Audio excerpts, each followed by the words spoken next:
asifiwe sana. Haleluya, haleluya. Na ndivyo hivyo hata wewe usipolitendea kazi katika maisha yako, makahaba na watoza ushuru watakutangulia. Bwana Yesu asifiwe sana.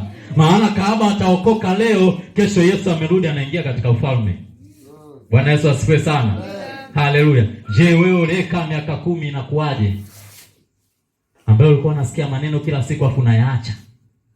Na ukiacha maana yake unapanda mbegu za uharibifu juu yako. Haleluya. Unaweza ukajiona mimi mbona ni mtu hasira. Inakuaje? Ama kuna mahali hujatii. Bwana Yesu asifiwe sana. Haleluya. Unaweza ukajiona ni mtu mwenye wivu, unaweza ukajiona ni mtu sio namna gani. Mimi nimeokoka, kwa nini inakuwa hivi? Bwana Yesu asifiwe. Rudi magotini pa Bwana ukatubu na uweze kubadilika na kukubali. Bwana Yesu asifiwe sana. Isaya 1:19 na 20 Biblia inasema ya kwamba kama mkikubali na kutii mtakula mema ya nchi, bali kama mkikataa na kuasi mtaangamizwa kwa upanga, maana kinywa cha Bwana kimenena maneno haya. Bwana Yesu asifiwe sana. Haleluya. Utaangamizwa kwa upanga. Lakini kama ukikubali na kutii na ukaanza kulitendea kazi neno, utaona mabadiliko. Bwana Yesu asifiwe. Maana Mungu wetu ni Mungu wa rehema na upendo. Bwana Yesu asifiwe sana. Yeyote ambaye anakubali kugeuka, Mungu anampokea. Na haijalishi umefanya dhambi kwa muda gani, haijalishi wewe huko kwa namna gani, haijalishi una rangi gani. Bwana Yesu asifiwe sana. Haleluya. Basi twende tukaangalie faida za kutendea kazi neno la Mungu. Bwana Yesu asifiwe sana.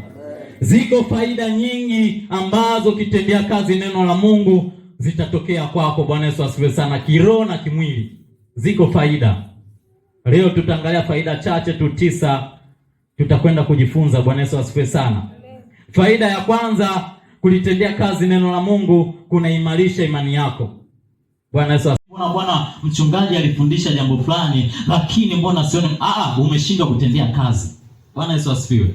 Unapochukua hatua juu ya kitu ulichojifunza, lazima matokeo yatokee. Bwana Yesu asifiwe sana. Hapa ndacho mtu ndicho atakachofanyaje?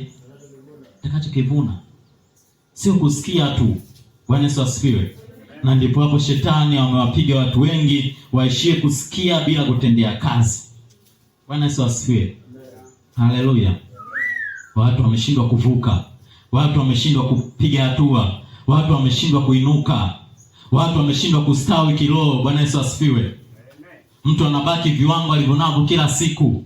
Anakuja kanisani ana miaka 10 lakini kukua kiroho hakumo. Bwana Yesu asifiwe. Ni kwa sababu ni mtu wa kuingia na kutoka. Ni mtu wa kuingia na kutoka. Mambo yanayofundishwa miaka nenda rudi anashindwa kuyatendea kazi. Bwana Yesu asifiwe sana. Haleluya. Na kukua kiroho sio kutangulia kuokoka. Bwana Yesu asifiwe. Haleluya. Bali mtu anaweza kaokoka leo na akawa na bidii kwa Mungu, akatendea kazi mambo yote anayojifunza, atastawi sana. Bwana Yesu asifiwe sana. Hata kwako inawezekana. Bwana Yesu asifiwe. Haleluya. Usipokuwa mtendaji wa neno, inakuashiria utii haumo ndani yako na unapelekea kumfungulia adui milango juu ya maisha yako. Bwana Yesu asifiwe sana. Usipotendea kazi neno la Mungu, inaashiria wewe sio mtii. Bwana Yesu asifiwe sana. Kwa maana hiyo, kipimo cha kwanza ukitaka kujijua, je, mimi nina utii ndani yangu, jiulize natendea kazi maneno ya Mungu.